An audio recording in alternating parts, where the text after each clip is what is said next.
Sveiki, visi gimę po svarstyklių ženklų. Pasižiūrėkime laikotarpį nuo gegužės 6 iki 12, kas jūsų laukia. Tai laikotarpio perspektyvos, ko vengti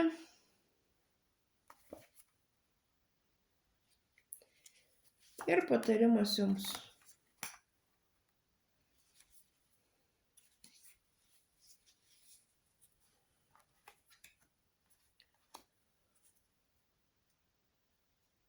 Savaitės patarimas jums. Panašu, kad gana toksai intensyvus, gal konfliktiškas laikas. Galbūt, jeigu esate sportininkai, kažkokiose tai varžybose dalyvausit. O šiaip bendrai, tai jeigu bus reikalas, tikrai velkitės į konfliktą, nes tik jame gal surasit savo teisybę. Tiesiog nebijokit pasipykti, jeigu reikia, atstovėti savo nuomonės, savo įsitikinimus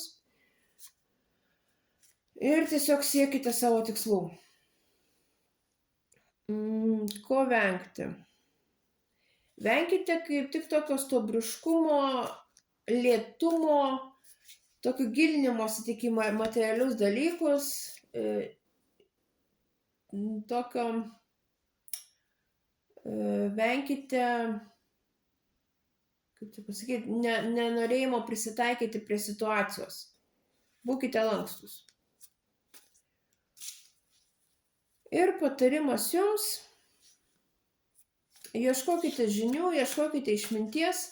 Jeigu reikia, skirkite laiko savo pabūti tyloje vieni, kad tiesiog galėtumėt viską ramiai apmąstyti, viską įsivertinti. Galbūt, jeigu domitės, ir pamedituoti, kad tiesiog atrasti tas žinias, ką jums daryti, kaip jums daryti ir kaip siekti savo tikslų.